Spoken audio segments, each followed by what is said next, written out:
แน่นอนสิ่งที่บดีก็ติดตามเขาไปเหมือนเงาตามตัวเนาะศรัทธาญาติโยมตอนนี้ขอดูเวลา 15:42 นาทีก็จะแบ่งปันเวลาให้ศรัทธาญาติโยมที่ฟังอยู่ทางบ้านได้โทรมามาได้มามาถามกันก่อน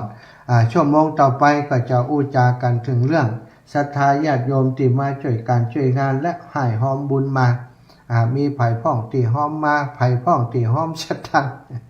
ไผ่พ่องตีหอมแหงวันนี้มีศรัทธาญาติโยมมาหาแล้วมาประวารณาว่าข้าเจ้าจะไปปาเปื่อนฝูงและครูบาอาจารย์เอาน้ำมาเป็นเอามาออกโครงการเน้อท่านอาจารย์น้ำมีอยู่เยอะเลยเดี๋ยวข้าเจ้าจะไปประสานงานดีใจก็อยู่กัดอกอยู่หลายมื้อหลายวันเหมือนกันบัดได้บอกกับศรัทธาญาติโยมว่าตอนนี้น้ำท่าที่จะเอามาเป็นโครงการนั้นยังมีบ่เพียงพอมาพอแล้วนี่ดีบดีจะได้ซื้ออีกนะเนื่องจากว่าที่ผ่านมาบัดได้ประกาศบอกในเรื่องของเอาน้ำดื่มมาเป็นโรงทานแล้วก็ศรัทธาญาติโยมทั้งหลายก็เขาก็มากันในเรื่องอื่นที่จะเป็นโครงการเพิ่นก็เลยบัดได้ทราบในเรื่องโครงการน้ำดื่มเนาะน้ำดื่มนั้นแพ็คต่อใดอาตมายังจำบ่ได้คำเตือนนะน่าจะประมาณสัก25หรือ30เนี่ยนะแพ็คหนึ่งเจริญปอนแม่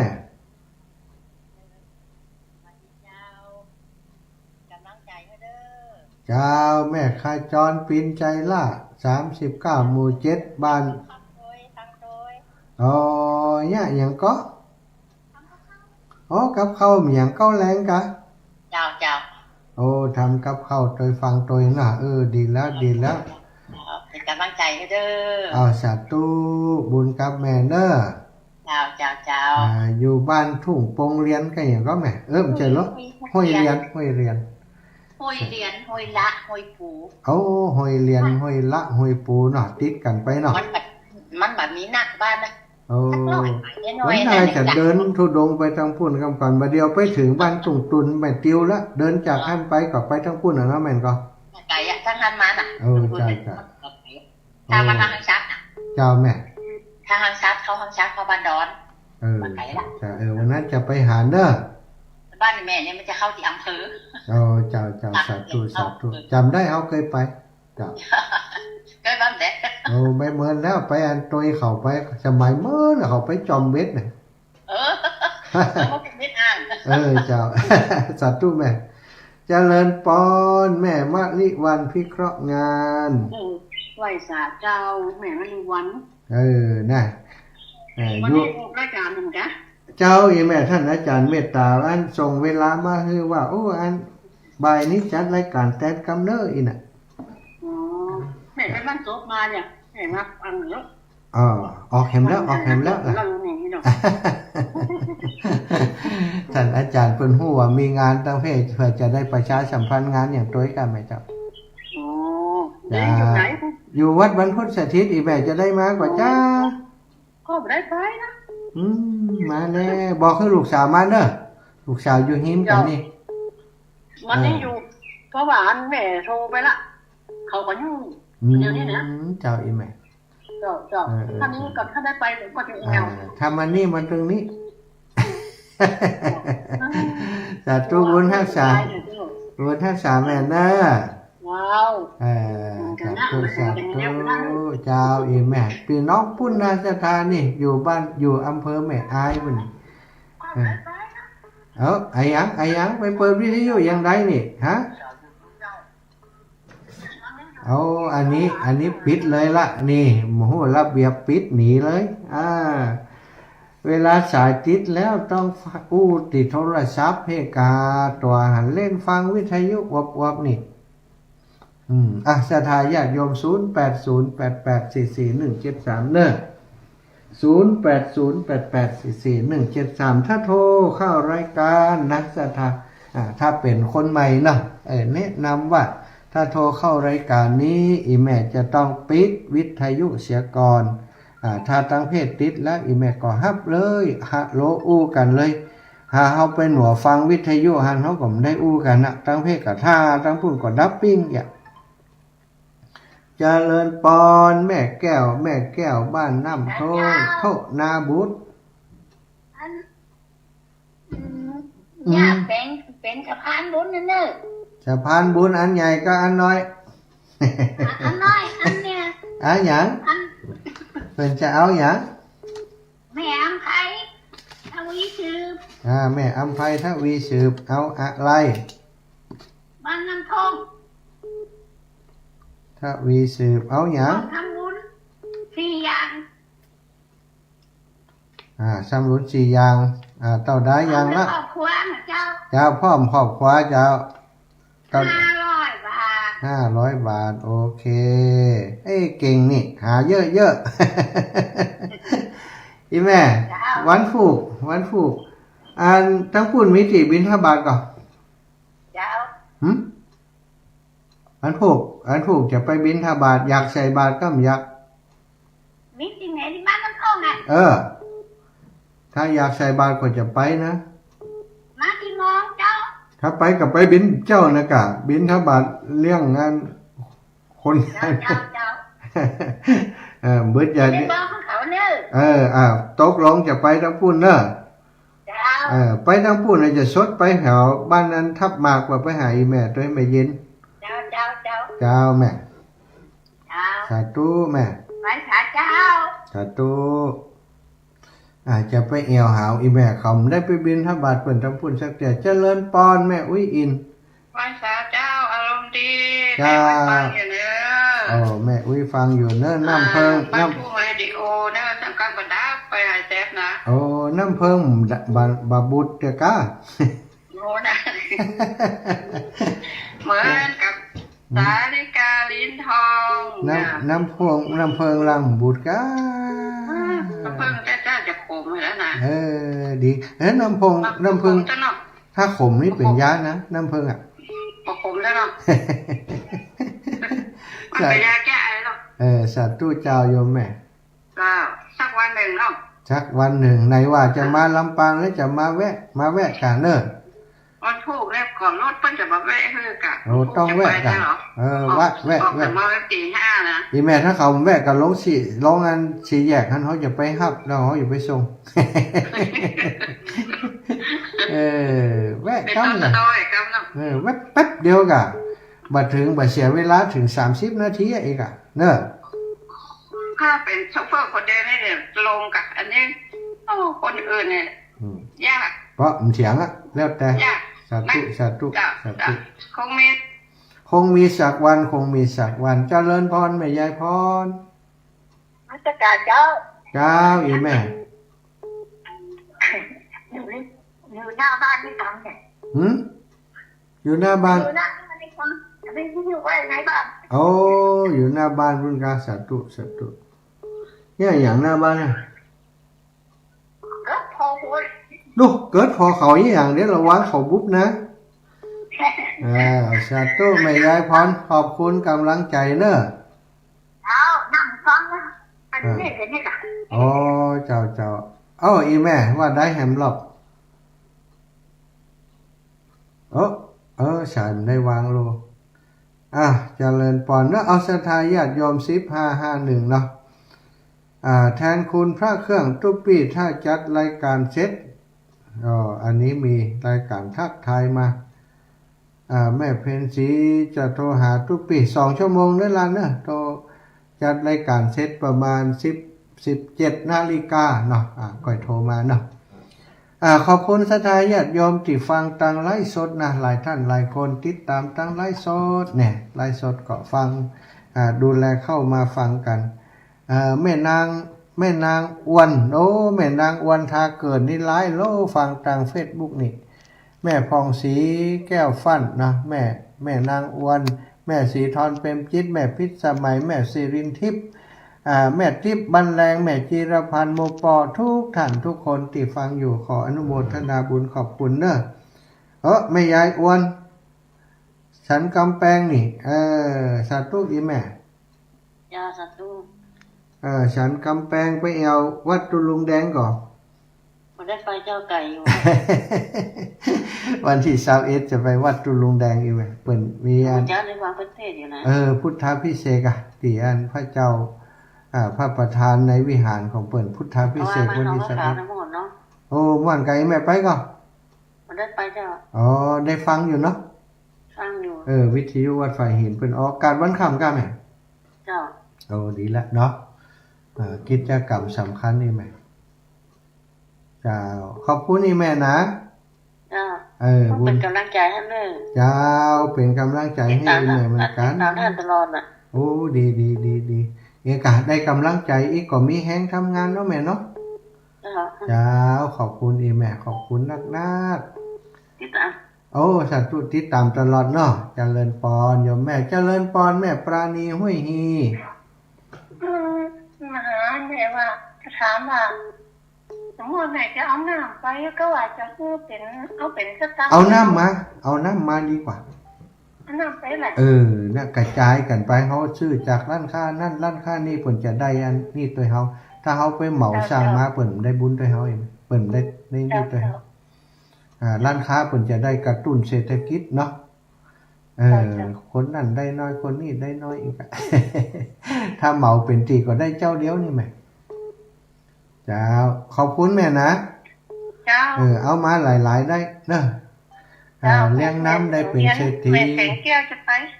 ลี้ยงน้ำได้เป็นเศรษฐีของให้ได้เป็นเศรษฐีแท้ๆเป็นแล้วล้มเดียวได้ทำบุญก็ตื่นขอหาเยอะแยะเป็นแล้วล้มเดียวนี่เป็นแม่เลี้ยงแล้วลูกสาธุบุญนักกาแม่เด้อเจ้าสาธุ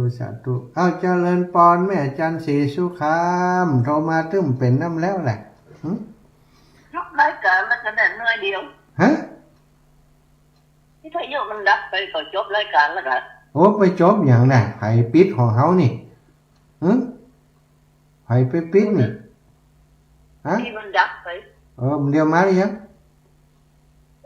มีโอ้โทรไปหาทุกปีเลินไปทุกปีเลินนี่เองใดนี่อินเทอร์เน็ตฮะไปปิดของเพิ่นยังใดนี่มันถ้าจะมันดับไปก่อนนะแล้วมาเปิดมันมาออกแล้วโทรวิทยุรู้เนาะแม่นก็อย่างอื่นออกก็สถานีอื่นออกก็ที่อื่นออกก็อาจจะเป็นไฟเป็นอย่างก็ได้ไหมจากอินเทอร์เน็ตฮัลโหลเดี๋ยวจะโทรบอกทุกปีเลยนะเจ้าอีแม่แม่จันทร์ศรีสุขาอันนี้เปิ่นติดต่อมาทางไลน์ทุกปีถ้าจัดรายการเสร็จเจ้าจะโทรหาทุกปีได้เจ้าจะเลินปอนแล้วก็แม่เยาวลักษณ์แต่เจ้าเนาะพระอาจารย์เจ้าเรียนถามอีกทีเรื่องทำบุญถุงย่ามพระราคาเท่าใดบางคนบอก250 บาทบางคนบอก350เนาะพระอาจารย์แจ้งอีกทีเจ้าตอบทางไลน์หรือวิทยุคลื่นสีขาวบัญชีกดหาคลื่นก็บ่เจอเจ้า อันนี้ส่งไปให้แล้วนะนี่นะแม่เยาวลักษณ์นี่นะส่งไปแล้วโลรายการว่าอันราคาเท่าใดเนี่ยส่งไปให้อีแม่แล้วนะเนาะราคานะอันราคานะปุจจาย่ามนี้ใบละ350นะใบละ350 บาทศรัทธาญาติโยมบางเกือเพิ่นก็มีตัง300ก็ได้ปุจจาย่ามใบนึงก็300ก็ได้หรือว่าบางคนมี250ก็ได้แล้วแต่ว่าถ้าจะเต็มของเพิ่นที่เพิ่นบอกไว้ก็คือ350เนาะย่ามใบนึงตามราคาที่อันเพิ่นทำให้เฮานะศรัทธาญาติโยมคือ350แต่ศรัทธาจะปุจจาตัวได้ก็ได้อีแม่หอมย่ามใบหนึ่งอีแม่หอม100อีกก็ได้เนอะถ้าจะให้มันเต็มราคาเปิ้นอิ่มได้มัน350นั่นนะเต็มราคาเปิ้นก็แจ้งให้ศรัทธาได้รับทราบเนาะใครมีอย่างสงสัยก็ถามมาขอบคุณนะบางครั้งการตั้งคำถามการถามมานี่ทำให้เราได้รู้ว่าลังเตือการประชาสัมพันธ์ของเราอาจจะบ่ชัดเจน เพิ่นฟังบ่เข้าใจก็เลยบ่ฮู้ว่าจริงมันราคาเท่าใดกันเนาะย่าม350ตู้เล็ก1ปันตู้เล็ก1ปันกระเป๋าเดินทางพระเถระ1ปันโต๊ะจีน1,400สถานใส่4รายการ1ปัน1ปันนี่มีตู้เล็กกับกระเป๋าเดินทางย่าม350แล้วก็โต๊ะจีน 1,400 บาทแล้วแต่ไผสะดวกจะรับประมาณไหนได้เนาะเฮาตังมีบันนักอีแม่เป็นตาอี้ได้ก่อนนะโอ้ได้หมดสถานเปิ้นบ่ได้บอกว่าจะต้องรักเต้าอี้เท่านั้นถึงจะถ้าบาหอมเป็นแกนบ่ฮึถ้าอย่างนั้นก็โจบข่าวเนาะศรัทธาญาติโยมทั้งหลายการทำบุญสุนทรทานเนอะแล้วแต่เอาสะดวกอีปล่อยอีแม่ติตามที่เฮามีกำลังเนาะเอาละตอนนี้ 15:58 นาทีอาตมาภาพขอพักเบรกสักกั๊มเนาะฟังเพลงขั้นรายการสักเพลง2เพลงก็เดียวมาปะกันใหม่เนอะศรัทธาญาติโยมทั้งหลาย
อธิษฐานมุ่งมั่นด้วยแรงศรัทธาสั่งสมบุญญาพุทธบูชาเลิศล้ำพร้อมนำชีวิตสู่พิเส้นทางสร้างธรรมอยู่ปลดหมดกรรมเมื่อมีแสงธรรมนำทา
งเจ้า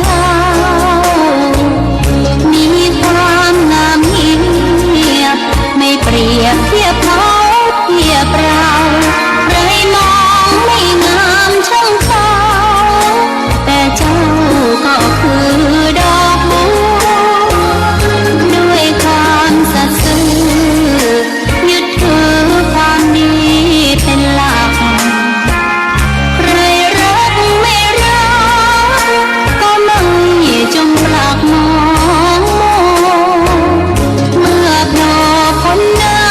ำก็เห็นความงามในตัวไม่ยึดติดในตมชั่วขอเป็นดอกบัวดอกเดียวใครไม่มองว่าบัวงามเด่นแต่บัวก็เป็นดอกบัวทุกวันอย่างนี้ไม่อยากเด่นดังแต่มุ่งหวังในทางเด่นดีเกิดมาเพื่อสร้างบารมีถวายชีพนี้บูชาดอกบัวดอกน้อยเฝ้าคอยคนที่ใจบุญมาโอบเอื้อเกื้อกูลรู้ค่าของบุญเก็บบัวขึ้นมาเพื่อสร้างความดีและสร้างบารมีดังว่าใช้ดอกบัวนี้บูชาพระสัมมาสัมพุทธพระองค์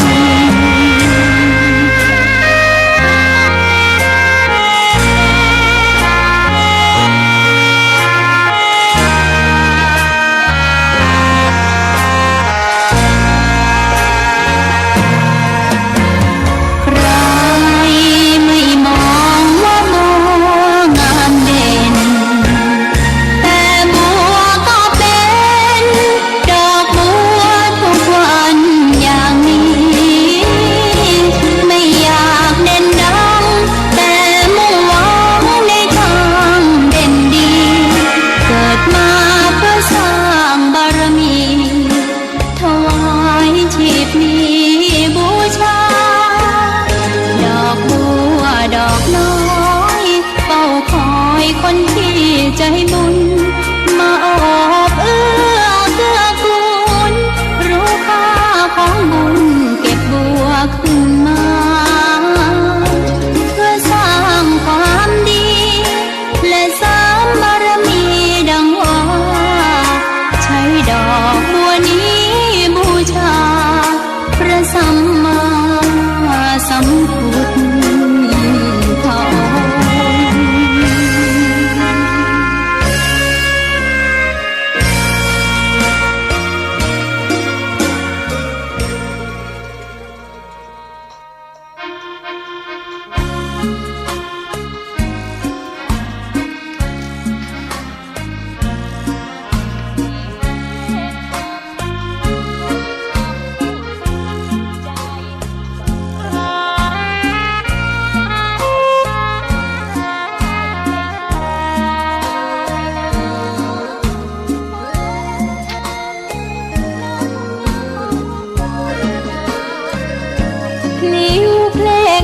ำถูกถ้อยคำเข้าถึงจิตใจ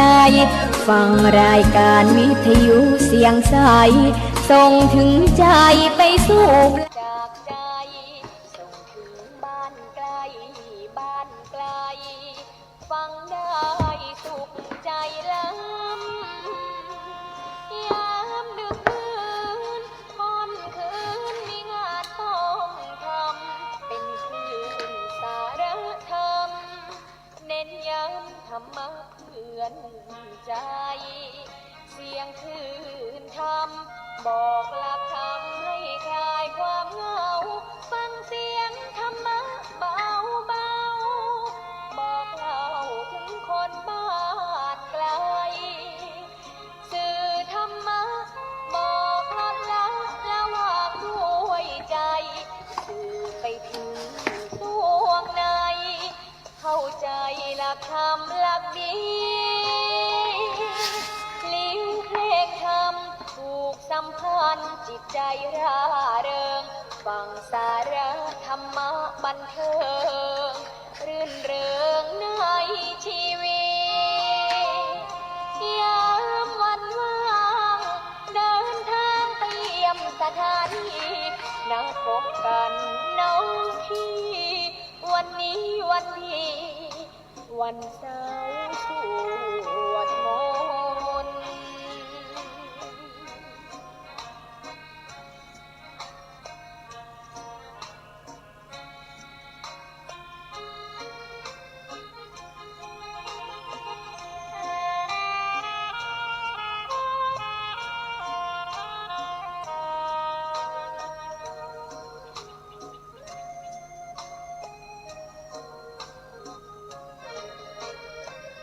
เสียงคลื่นธรรม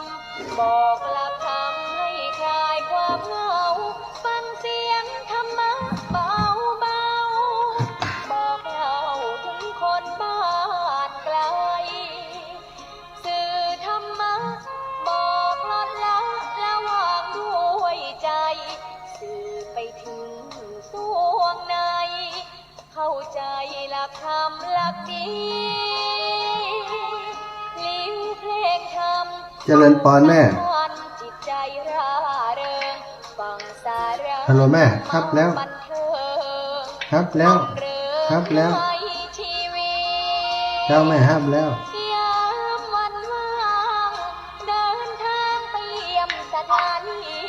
นัดพบกันน้องพี่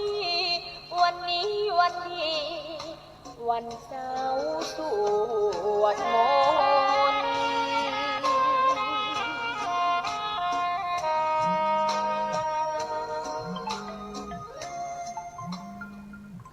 ธรรมะสวัสดีสวัสดีในชั่วโมงที่2ศรัทธาสาธุชนญาติโยมผู้ติดตามรายการสารธรรมยามบ่ายทุกท่านทุกคนเด้อเจริญพรอีแม่โจโรมาขอมาเลยมีอะไรตนเดียวมีตนเดียวปลุกลุกตนเดียวนะตนเดียวมาหลายตนนะเจ้าไปหลายเนี่ยยังมันผูกเป็นมดโครงการแล้ววิทยาลัยสงฆ์นี่ไปบิณฑบาตฉันมาได้เขาทำยากมากไปตนเดียวไปตนเดียวโอ้ตนเดียวอันน่ะแค่กับข้าวกับปลาเลี้ยงคนงานได้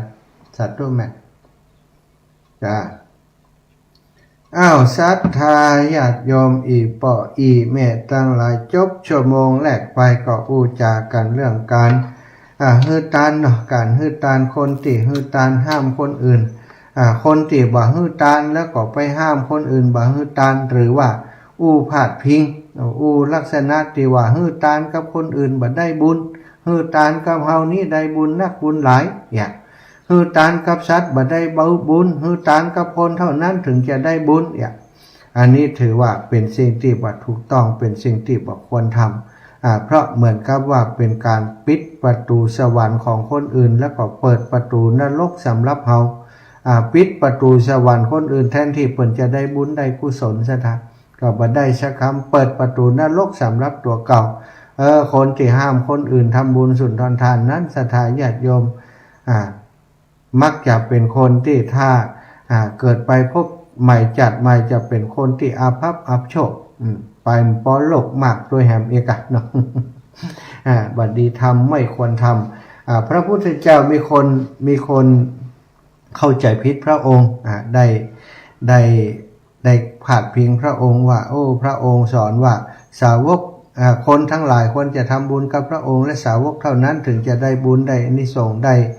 ประโยชน์นักพระองค์บอกว่าโอ้จะไปว่าอย่างอันเลย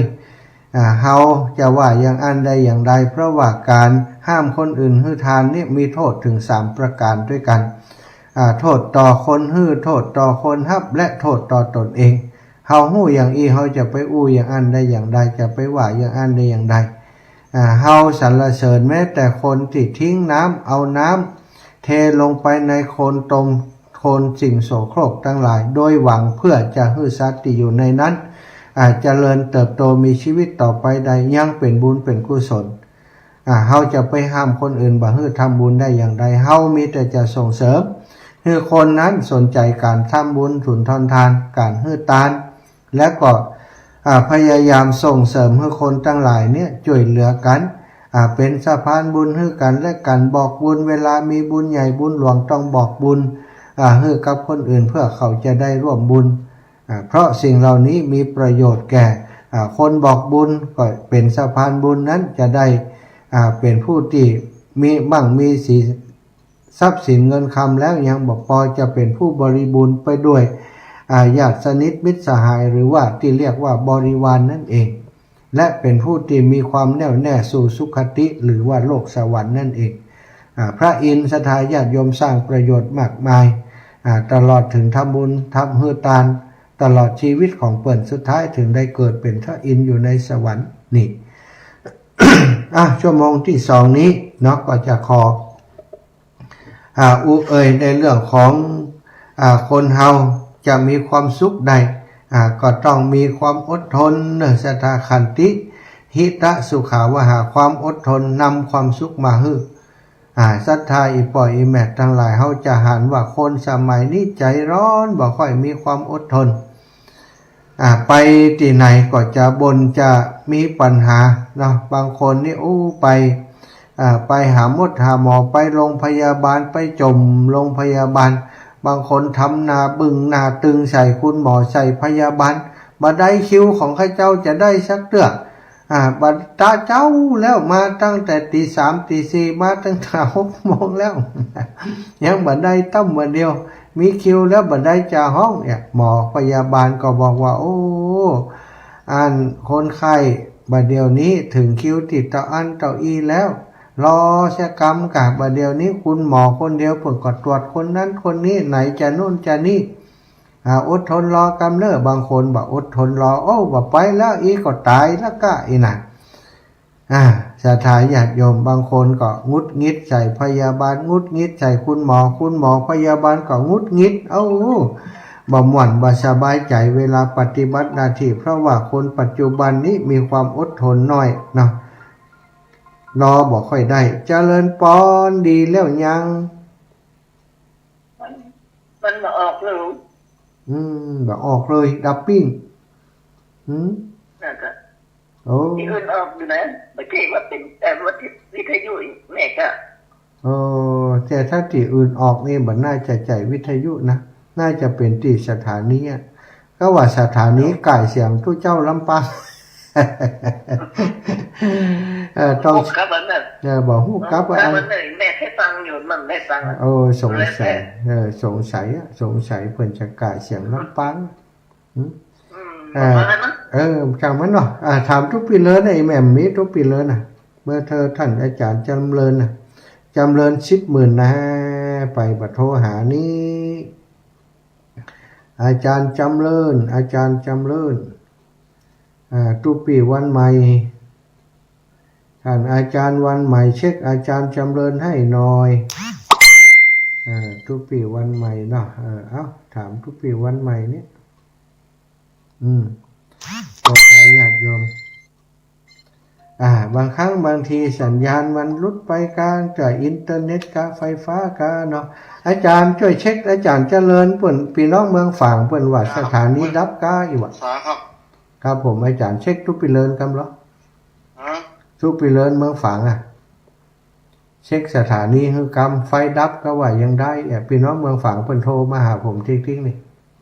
อ๋อเดี๋ยวผมโทรหาลูกพี่เลินเนาะ ใจแล้วครับอาจารย์ครับผมสาธุ จ้ะ ครับผม วันที่21ผมจะไปติดไฟเนาะ โอ้มาเลยมา วัน เล ที่ ย 21ผมจะไปติดไฟ นอนเพ่นะ เพราะว่าไอ้วันหมู่นั้นมันบอกว่างติดงานเอ โอ้ อน อนเพ่หนอ ไฟเสร็จไฟประดับไฟประดับมาจ้ะ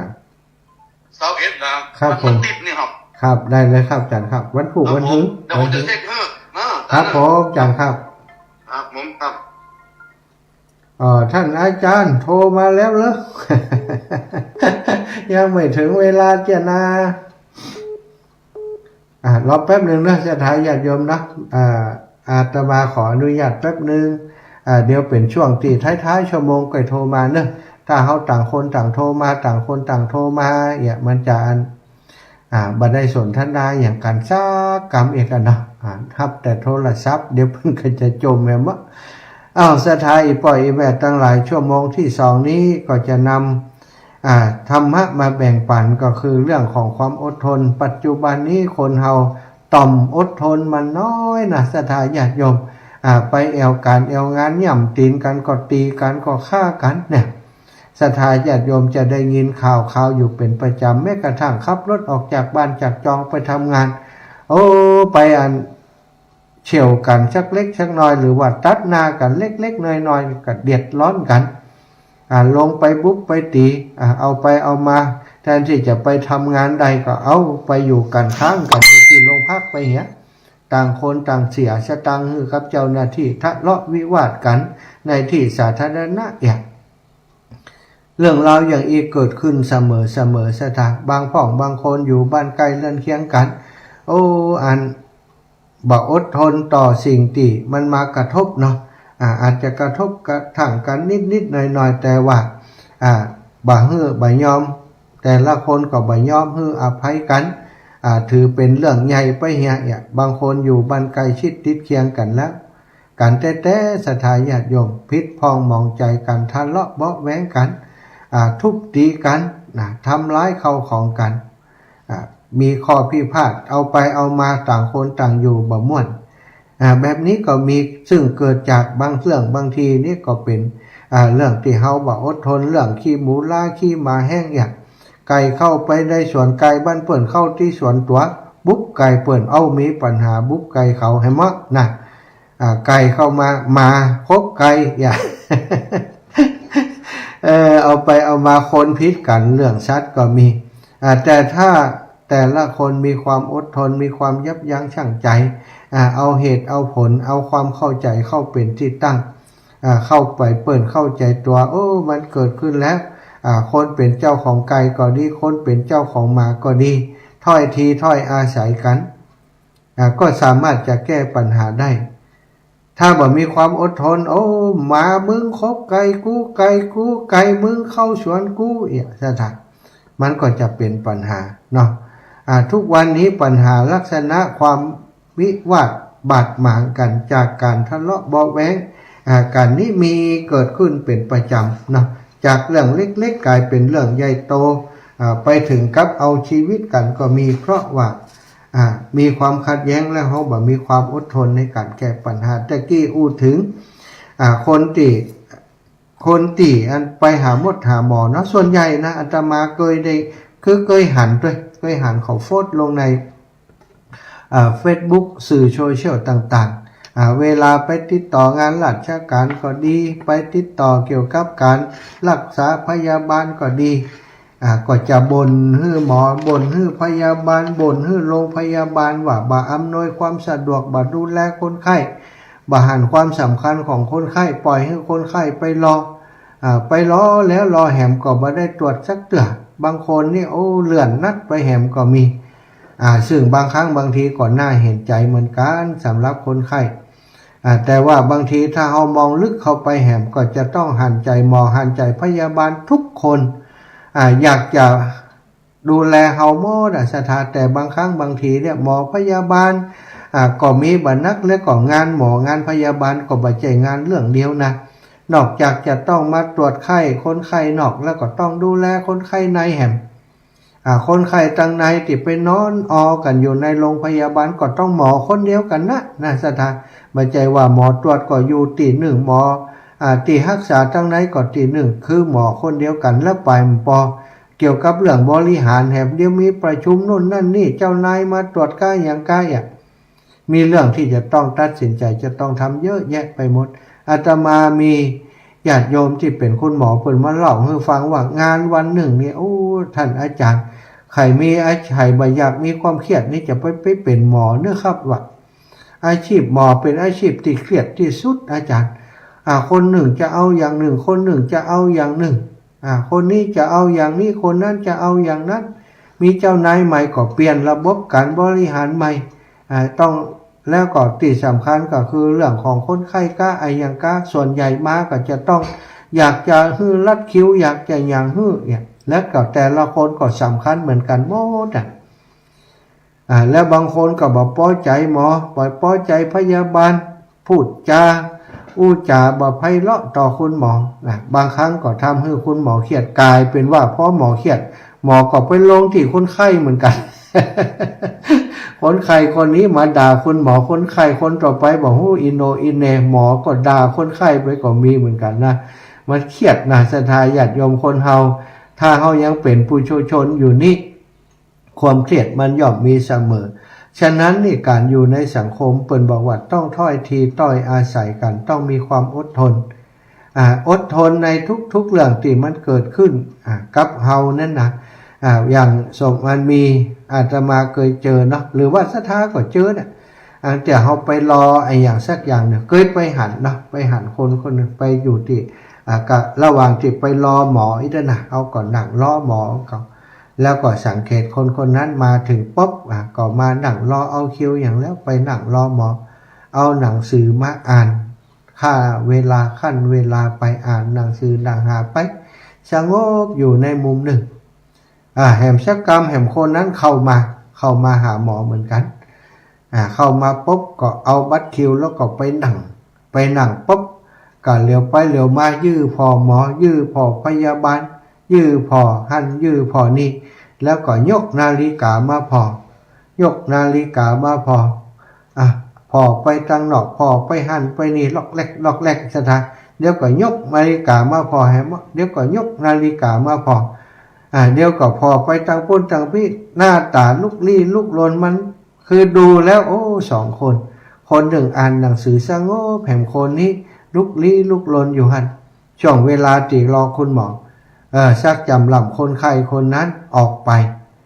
คนไข้คนนั้นออกไปโอ้คุณหมอก็ห้องแหมคนอาตมาเข้าไปอาตมาเข้าไปแล้วก็ออกมาไอหมอนั้นกำนี่อันจะไปขอพยาบาลแล้วก็ขอคุณหมอว่าผมมีธุระด่วนผมจะต้องเนี่ยอย่างอันอย่างอีจะไปหันจะไปนี่ขออนุญาตอันตรวจก่อนได้ก่อนผมฟังคนที่นั่งรออยู่หันก็โอ้ผมก็รีบเหมือนกันนะผมก็จะผมก็มีธุระเหมือนกันนะผมมาเอาคิวก่อนผมมาอยู่ก่อนผมได้ตรวจก่อนครับไอหมอนั้นก็ว่าตรวจมาก่อนมาหลังบ่สำคัญผมด่วนผมจะต้องไปหันไปนี่ผมจะตรวจบัดเดียวนี้เอาไปเอามาสถานทะเลาะเบาแว้งเถียงกันคณะที่เฮายังอยู่ในคลินิกกันเนี่ยโอ้สองคนเนี่ยเถียงกันหน้าดำขำเครียดเลยไอคนที่สงบเย็นก็บอกว่าโอ้ถ้าคนเฮามีระเบียบวินัยประเทศไทยจะอยู่ได้อย่างไรอยู่ได้บ่สนใจคนรู้จักก็ว่าผมเป็นไผอีวะเอาละกำนี้อาตมาก็กระจายล่มแรมออกไปกระจายตังแล้วก็ออกไปบอกว่าตังในจะเกิดอย่างขึ้นต่อจากนั้นคุณหมอพยาบาลก็งงเลยเอาไปเอามาสองคนนั่นเถียงกันอยู่หั่นศรัทธาญาติโยมอีปล่อยอีแม่ลองคิดพอดถ้าสังคมเฮาบ่มีความอดทนถึงขนาดนี้เนี่ยมีแต่เรื่องจะเป็นเรื่องเป็นเล่ากันไปกันเนาะอันนี้เป็นนะยุคปัจจุบันนี้เป็นเรื่องที่น่าเป็นห่วงเพราะความอดทนของคนมันน้อยศรัทธาญาติโยมโดยเฉพาะประเทศไทยประเทศที่เสรีเนาะประเทศอื่นนี้เปิ่นยังมีระเบียบวินัยควบคุมนะ อย่างประเทศญี่ปุ่นนี่เปิ่นบอกว่าเข้าคิวนี่ไผลัดคิวบ่ได้สักเม็ดอะสถาแล้วเปิ่นบ่ยอมลัดคิวตัว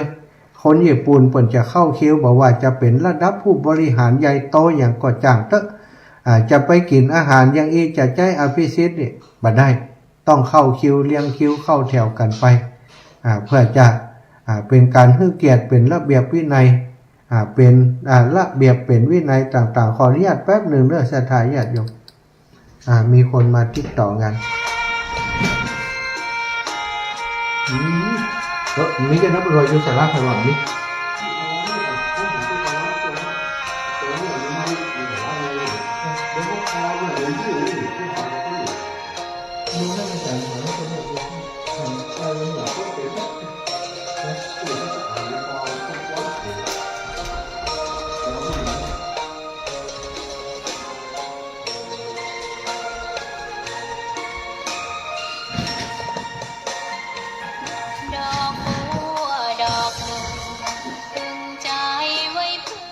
รายการรายงานเนอะศรัทธาขอสุมาอภัยเนาะรอบๆแลบๆอันเตรียมการเตรียมงานนะศรัทธาญาติโยมฉะนั้นคนเฮาอยู่ในสังคมอยู่ในโลกใบนี้ต้องรู้จักรอนะต้องรู้จักรอถ้าเฮารอบ่เป็นเย็นบ่ได้นั้นชีวิตเฮาจะมีความสุขได้อย่างใดไปอยู่ในสังคมใดมันก็จะเกิดความขัดแย้งทั้งหมดเนาะวันนี้ก็ขอนำสารธรรมมาฝากมาแบ่งปันศรัทธาเพียงเท่านี้ก่อนเนอะขออนุญาตได้นำเรื่องราวข่าวสารของคนที่เปิ่นห่วมบุญหอมบุญมาเนาะวันนี้อย่าบ่ได้เรียบเรียงเนอะอาตมาขออนุญาตอ่านตามรายชื่อที่ศรัทธาเขียนหน้าซองมากันแล้วกันเนาะหน้าซองเปิ่นหายเปิ่นหอมอย่างมาบางครั้งบางทีบ่ได้ประกาศให้เปิ่นสักกรรมบ่ได้นุโมทนาบุญให้เปิ่นสักกรรมวันนี้ไปบิณฑบาตแม่ศรีนวลร้านปลาสวยงามบิ๊กซีหรือว่าแม่ปวารีอินสุวรรณพร้อมครอบครัวได้ร่วมบุญเป็นกันน้ำกับไฟมา21แล้วก็ครอบครัวแม่เบาะตะนะวงพร้อมกับลูกหลานทุกคนบ้านเลขที่672สีหมวด9ตำบลชุมพูได้ร่วมบุญเป็นเจ้าภาพอันย่ำมา1ใบเนาะตามไปหาพ่อเจริญตานะวงแล้วแม่ทองคำเจริญสุขพร้อมกับลูกหลานได้เป็นเจ้าภาพย่ำ1ใบเนอะหอมมาวันนี้เนาะ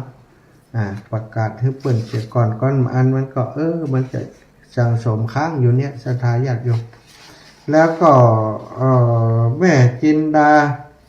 ดาลานักบันดอนมูลอันนี้ประกาศให้ไปแล้วเนาะแม่คำดวนเชื้อไทยอันนี้ก็เรียบร้อยแล้วอนุโมทนาไปแล้วอันนี้มาใหม่อีกชุดหนึ่งมูลศรัทธาแม่บัวเย็นนางสาวแสงดาวนายนิคมเด็กชายรัชชานนท์จันทบได้ร่วมบุญเป็นเจ้าภาพ4รายการมาเนาะตามไปหาพ่อหลวงตุลแก้วสุวรรณวงศ์แม่หลวงบัวพ่อหลวงน้อยสมุทรจักรพ่อศรีบุตรจันทบเป็นเงินอยู่ 3,750 บาทอนุโมทนาบุญเนอะแล้วก็มีไข่แฮมแม่เพชรมูลป้อสีหมวดเก้าร่วมบุญมาแหม50 บาทแม่เกียงคำสิริวงศ์บ้านสีหมวดเก้า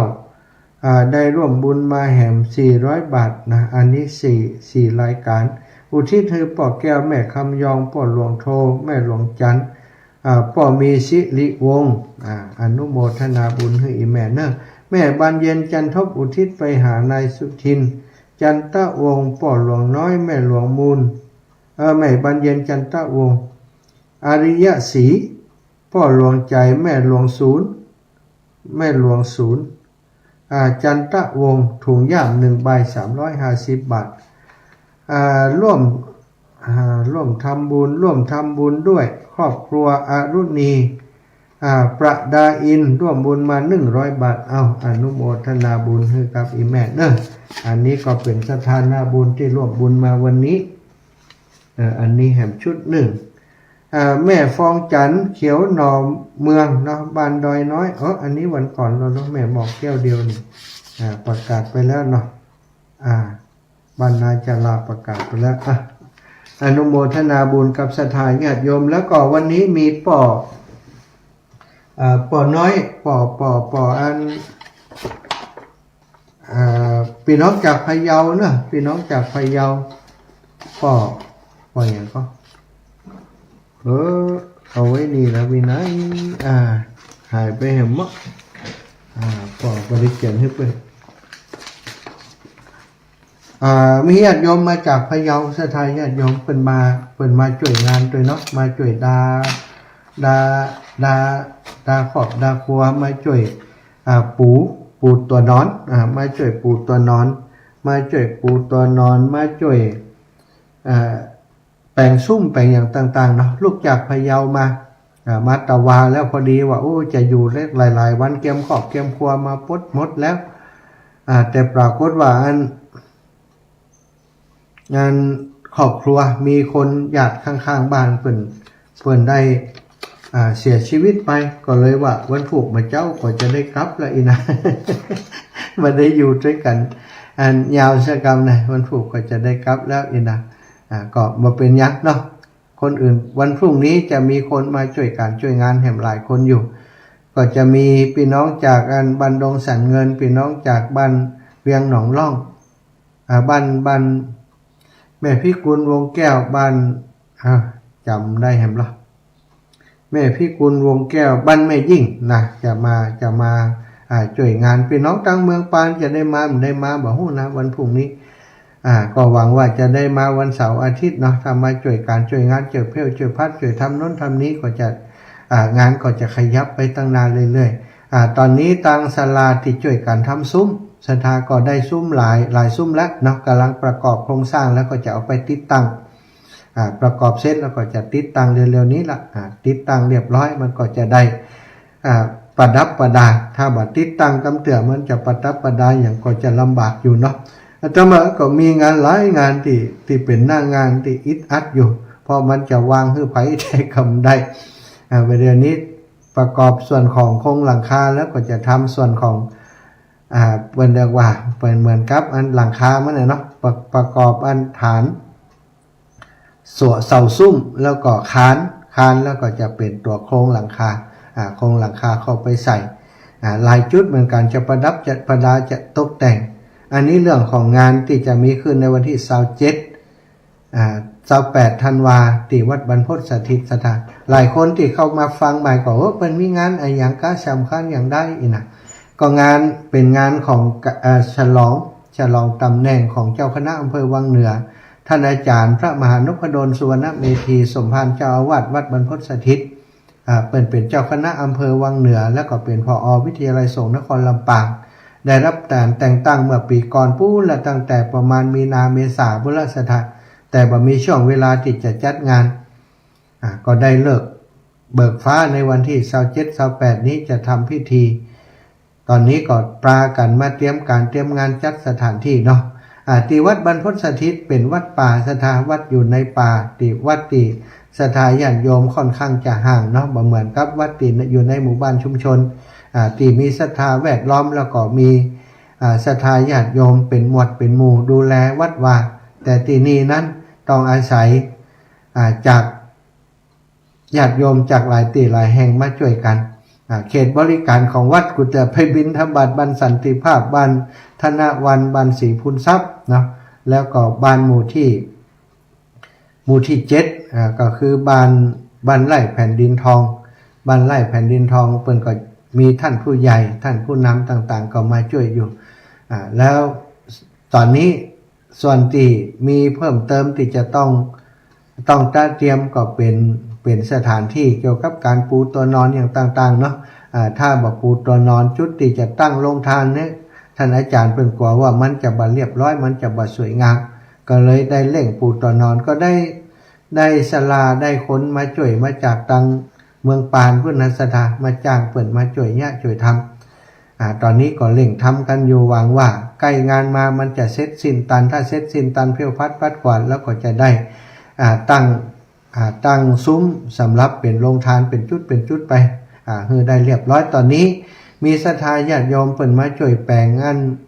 งซุ้มตัวแปลงถึมเนาะถึมนี่จำเป็นต้องมีเพราะว่างานปล่อยหลวงนี้ เวลาเขาบ่มีถือมุงบังอย่างต่างๆช่วงตีอากาศร้อนนี่คนที่เปิดฟังซออยู่ก็จะลำบากก็เลยต้องมีถือมีอย่างมุงบังป้องกันใบไม้ที่จะหล่นร่วงใส่ลงต้านของไอ้อย่างพ่องแล้วเป็นความสวยงามของสถานที่ตอนนี้ทำผืมได้ประมาณสักร้อยกว่าแผ่นแล้วเนาะก็จะทำให้มันได้สัก200-300ถ้าเป็นหมู่บ้านเป็นชุมชนเขานี่เอาคนละผืนอีนะเอาคนละถืม เอามารวมกันก็ทึบเถื่อนะอันนี้จำเป็นต้องทำเองโอ้นะสัทธาถ้าไผอยู่บ้านว่างอยากจะมาห้อมบ่าห้อมแหงเนอะก็จะเจริญพรมาร่วมบุญกันได้เลยมาร่วมบุญมาห้อมบ่าห้อมแหงกันได้ตีวัดบรรพตสถิตพี่น้องตังพะเยามาแล้วพี่น้องตังเมืองเงาของเขาก็มาเอวหากันพร้อมกันได้เนอะพี่น้องศรัทธาต่างบ้านต่างจองที่อยู่บริเวณในจังหวัดลำปางเขานี่มาไกลๆก็มาเอวหากันทราบข่าวว่าจะมีศรัทธาจากบ้านฝ่อนเนาะน้องสมจิตอินทรวิจิตที่บ้านฝ่อนว่าจะเข้ามาสักวันจะพาญาติโยมมาช่วยสัก 3-4 คนแล้วก็จะเอาโครงการเอาอาหารมาเลี้ยงดูสลาที่บนมาช่วยการช่วยงานเนอะวันพรุ่งนี้ก็จะมี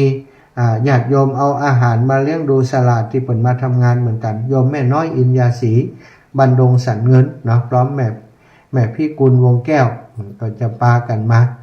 ก็คง2 คนพี่น้องเนี่ย2 คนพี่น้องที่เป็นมาช่วยประจำเนาะแม่พี่กุลกับแม่น้อยอินยาศรีก็ต้องขอบคุณล่วงหน้าไว้เนอะวันนี้ก็ขอบคุณกับพี่น้องศรัทธาบ้านกาดเมฆเนาะอาตมาภาพได้ไปบิณฑบาตที่บ้านกาดเมฆเพื่อจะนำภัตตาหารมาเลี้ยงดูครูบาอาจารย์และญาติโยมที่มาช่วยงานวันนี้ก็น่าบุญถ้าบอกไปบิณฑบาตแล้วมีอาหารเยอะนี่จะลำบาก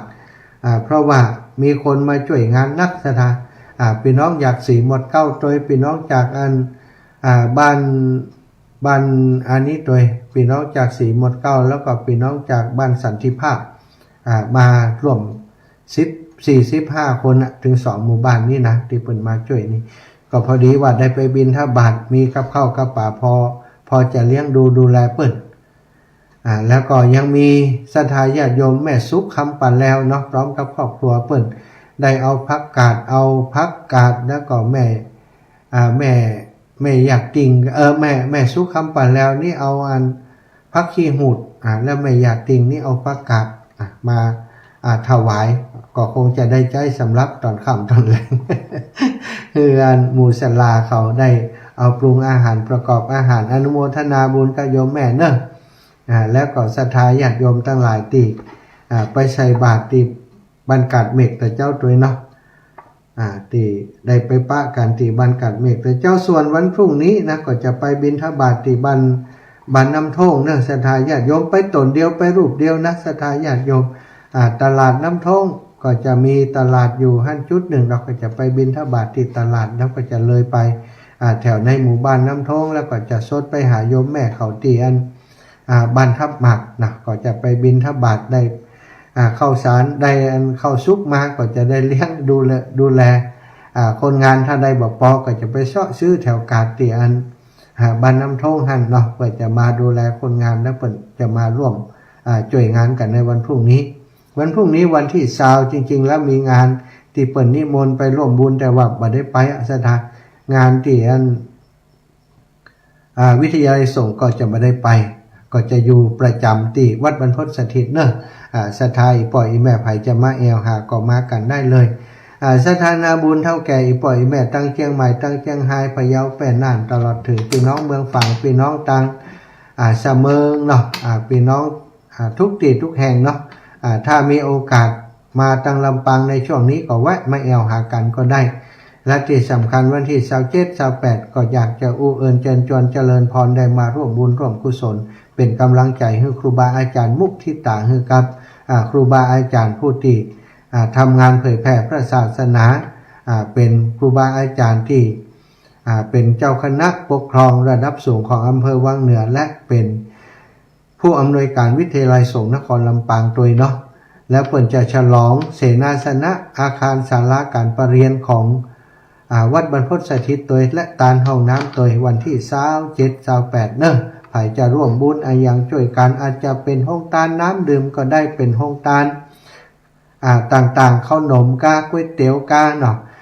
ข้าวพัดกาอย่างกาก็แจ้งมาได้เนอะตอนนี้ก็มีหลายโรงทานแล้วยังไม่ได้จดคำเตือนเนอะโรงทานมื้อนี้จะเริ่มจดแล้วโรงทานจะมีโรงทานจากตังแม่ทะเนาะแม่บัวเงินแม่สมคิดราชบุรุษหรือว่าแม่บัวเงินร้านตองลาดหน้าเป็นเจ้าภาพก๋วยเตี๋ยว300ห่อก๋วยเตี๋ยวโบราณเนาะแล้วก็น้องติ๊กนะน้องติ๊กตีบ้านโถกหัวจ้างก็บอกว่าจะเอาก๋วยเตี๋ยวแห้งเนี้ยนะจะเป็นก๋วยเตี๋ยวน้ำนี่มันจะยุ่งกับการต้องไปตั้งน้ำตั้งอย่างแฮมนะก็แล้วแต่ศรัทธาญาติโยมจะสะดวกแบบใดซึ่งอาตมาภาพเองก็จะได้เป็นเจ้าภาพน้ำตัวเป็นเจ้าภาพก๋วยเตี๋ยวร่วมกับเปิ่นตัวแต่ในงานนี้จะมีโรงทานที่เปิดตลอดงานตัวศรัทธาเผื่อบางคนที่เปิ่นมาแล้วเปิ่นมาได้กินข้าวกินปลาก็สามารถจะมาใช้บริการได้จนตั้งแต่ตอนเช้าถึงตอนแลงเปิ้นนะเพราะบางผู้บางท่านเปิ่นมานอนประจำอยู่ที่นี่เลยศรัทธาญาติโยมอยากจะร่วมบุญตรงไหนก็ช่วยกันได้สำหรับน้ำเนี่ยแพ็คละ30 บาทนะศรัทธาญาติโยมเอาเป็นแพ็คมาเลยเป็นแพ็คมาคนเดียวเลยเอาเป็นขวดน้อยดีกว่าศรัทธาถ้าเป็นขวดใหญ่บางครั้งกินบะมดบะเสี่ยง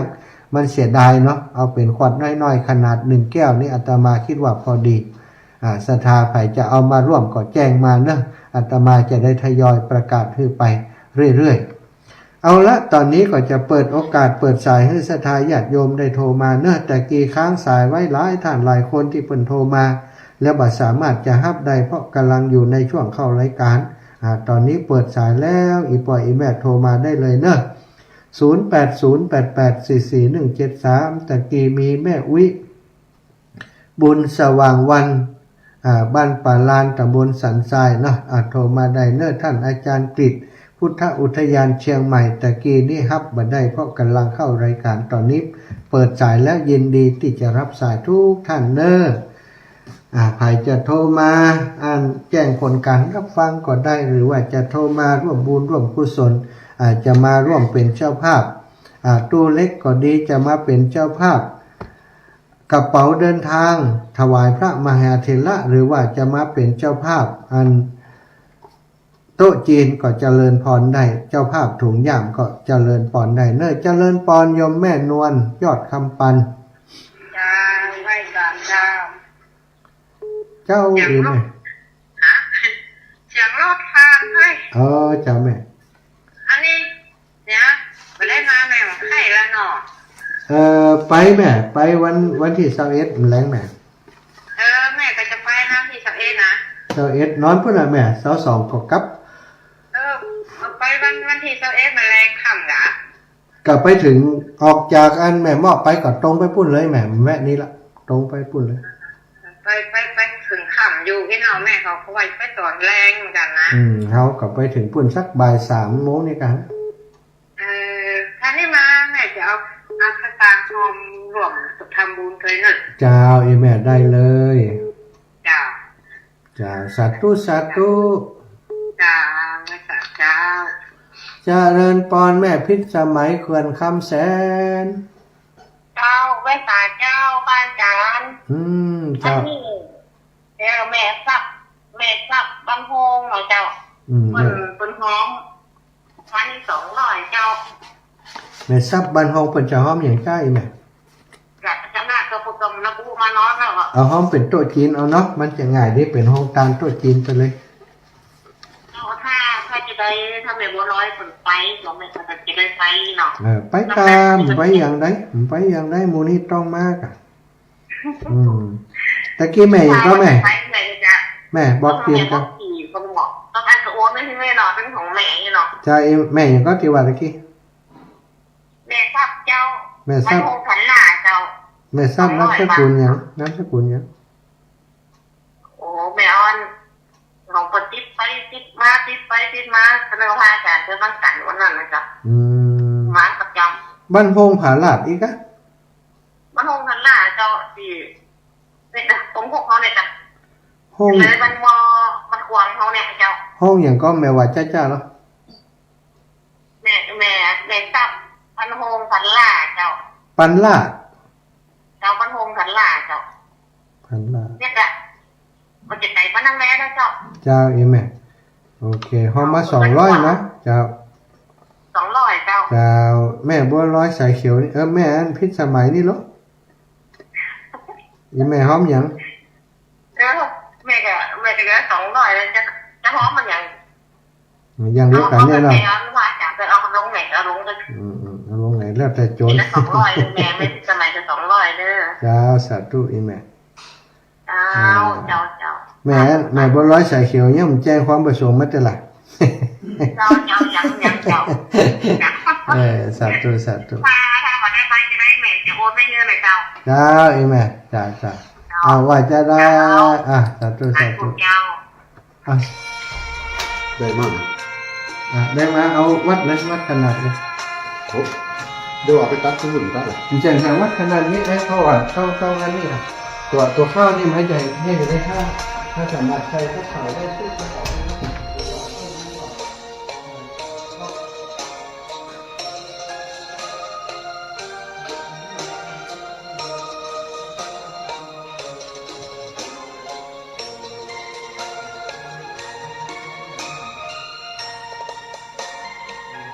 ดอกบัวดอกหนึ่งตึงใจไว้เพื่อบูชาแด่องค์พระศาสดาสัมมาสัมพุทธเจ้ามีความงามเยี่ยมไม่เปรียบเทียบเขาเทียบเราใครมองไม่งามช่างเขาแต่เจ้าก็คือดอกบัวด้วยความ สถาย งานอันใดก็ดีอันใดเนาะไม่เป็นไรว่ากันไปเรื่อยๆสถายโยมปิดไว้สาธุ ไม่กินได้หรอไม่มีระยะนะ เจ้าแม่ แต่ว่าแม่อันตาของกับข้าวอย่างไว้ที่บ้านแม่กินรับไปเรียบร้อยแล้ว เรียบร้อยอิ่มแล้วอิ่มไปแล้ว อร่อยมากๆก็ มากเลยมีอีกไหมอีกฮะมีอีกไหมอีก ยกแม่ก็บอกไปว่าแล้ววัน ขอบคุณอยู่เลย สาวมันจะทำปูนบ้านใหม่นะอย่างกัน เนี่ยไปดูแลเขาไป เจ้า สาธุนะแม่นะสาธุบุญรักษาโยมแม่เด้อศรัทธาญาติโยม16.50ใครจะโทรมาอีกไหม0808844173วันนี้ก็ลุกกุกกักนิดหน่อยขอสิวมาอภัยเพราะว่ามีคนมาติดต่อประสานงานเรื่อยๆนะ ฉลาจะไปติดอันไปไว้นิ้วหน้าวัดนะถามเอายังไปพ่องยังได้นะก็ต้องดูแลกันไปศรัทธาญาติโยมถ้ามีเปิ่นเขาก็อีดนะมีศาลาบางแต่เขาก็ต้องการตัดสินใจจะเอาอย่างใดอย่างอันอย่างอีกนะงานบางเตือหน้างานมันจะต้องแก้ไขปัญหาหน้างานมันเดี๋ยวก็จะเป็นเอาแบบนั้นเดี๋ยวก็จะเอาแบบนี้ก็ต้องแก้ไขปัญหากันไปเนาะเสร็จสมบูรณ์แล้วจะเป็นอย่างไรก็มาพอกันวันที่27-28ที่แน่ๆจะมี2 วันเลยเนอะศรัทธาแม่บัวเย็นจันทบเตรียมตัวไว้เลยแปลงขันตั้ง4ขันท่านอาจารย์เสน่ห์การหลงบอกเนาะเดี๋ยวจะส่งรายการให้แม่บัวเย็น แม่บัวเย็นรับบทหนักแม่บัวเย็นกับแม่อันสุขคำไปแล้วเนี่ยเดี๋ยวจะใจแม่2 คนเนี่ยเนาะช่วยแปลงขันตั้งจังซอไผ่หุ่มฟังซอก็ต้องมาช่วยกันแปลงขันตั้งกันเนาะที่แรกจะให้แม่ยาแก้วแม่ยาแก้วปรากฏว่าเปิ่นติดอันต้องไปหาหมอแม่จะไปหาหมอที่อันโรงพยาบาลก็เลยแจ้งมาว่าแม่ทายาให้ตุลูกได้ละนะก็เป็นอย่างเนาะจะให้โยมแม่เย็นโยมแม่สุขเขาช่วยกันพอแม่โยมแม่หมอนัดพอดีซะนะหมอนัดตรงกับช่วงนั้นพอดีนะเปิดก็จะบัดสะดวกในการทำให้ศรัทธาอีปอยอีแม่ทั้งหลายเน้อถ้าบ่มีไผโทรมาอาตมาจะไปทำงานก่อนแล้วนะนับ1 ถึง 3นะใครจะเป็นเจ้าภาพอย่างเน้อมี4 รายการด้วยกันรายการที่1ก็คือตู้เหล็กนะตู้เหล็กราคา ชุดละ 1,000 บาทกระเป๋าเดินทางของพระมหาเถระชุดละ 1,000 บาทแล้วก็ย่ามใบละ350 บาทและโต๊ะจีนสุดท้ายโต๊ะจีน 1,400 บาทศรัทธาญาติโยมประสงค์จะช่วยงานในครั้งนี้เป็นเจ้าภาพอะไรอย่างก็จองได้เลยเนาะเป็นเจ้าภาพโต๊ะจีนก็ได้เป็นเจ้าภาพยามก็ได้เป็นเจ้าภาพตู้เล็กเป็นเจ้าภาพกระเป๋าเดินทางก็สุดแท้แต่ศรัทธาจะสะดวกเนอะอาตมาก็เป็นเจ้าภาพหลายรายการโยมเหมือนกันศรัทธาญาติโยมช่วยกันไปทำกันไปเพื่อนทำเฮาทำเนาะคือกำลังใจกันไปเจริญปอนอีแม่เอาเลยอู้เลยเอาไปไข่หัวเมื่อน่ะอู้เลยถ้าขอไปช่วยเจ้าคนได้หรอมาเลยเอาห่อข้าวมาช่วยเนอะเอารถไฟฟ้าไปเที่ยวก็รถอย่างก็มากับแผวกับจะแผวเดี๋ยวมันตั้งซุปเปอร์เลยกับตำรวจจะยับมากับใครไปเราพาตำทั้งชักตำบอกอีน้องมาส่งไปจะไปมันบอกอีน้องมาส่งไปมาขายหวยตัวไปมันไม่รู้มันไม่อย่างเดียวมันถูกกำลังดูมาเลยมาขายเลยขึ้นรถทางชันมาขึ้นรถสันมึงยาวมามีก่อนมีรถก่อนจุกันได้งั้นอย่างก็ได้หมดมาเลยก็ไปเพียงใดนะมันคนเดียวไปแบบใดเลยอันก็จบข่าวอ่ะจบข่าวใครไปเด้อนะใครไปช่วยกันนะงั้นอย่างจะจ้างได้ทั้งจ้างก็ได้เอาว่าเปิ่นช่วยกันเป็นตาดิม่วนนี่แม่เปิ่นอันสานถือด้วยกันเนี่ยมัดกันรับสานถือว่ายังฝ่ายอยู่จังสานยังฝ่ายแน่นอนจ้างว่าหน่วยได้อยู่อ่ะเจ้าก็เดี๋ยวพบปะกันแหมรอบนึงอยู่เนอะแม่เนอะพูดแหมรอบยุ่มแรงพุ่นน่ะเนาะสำหรับรอบนี้จะพักก่อนชลาก็รอหันรูปรับอยู่นอกกันเนอะจะไปเนี่ยการแล้วเป็นกำลังใจเด้อสาธุโยมแม่ศรัทธาท่านอื่นๆเนาะก็ขอขอบคุณเนอะที่โทรมาติ่มได้รับสายก็จะไปโคตรไปเกียดเพราะว่าอันตะกี้นั้นก็คือช่วงตีต้นชั่วโมงนี้บ่อยากรับสายเนื่องจากว่ามันต้องอู้จากันก้อนนี่นะถ้ารับคนนั้นก็เหลือคนนั้นครับคนนี้ก็เหลือคนนั้นก็จำเป็นจะต้องรับช่วงท้ายๆอย่างเงี้ยเนาะใจเย็นอู้เรื่องใจเย็นก็ต้องใจเย็นใส่กัน อาจารย์นั่นก็ว่าใจเย็นนี่เนาะอาจารย์ปิดสายอีแม่โคตรแล้วนี่นะไปโคตรเมินจะแก่เร็วเนอะเอาละเนาะศรัทธาญาติโยมอาตมาขออนุญาตไปดูแลช่างดูแลคนทำงานแล้วก็จะได้นำรายการจากลาศรัทธาญาติโยมไปด้วยเวลาเพียงเท่านี้ขอความสุขสวัสดีบังเกิดมีแก่ศรัทธาญาติโยมทุกท่านทุกคนจัตตารโอธัมมาวัฏันติอายุวันโนสุขังพะลัง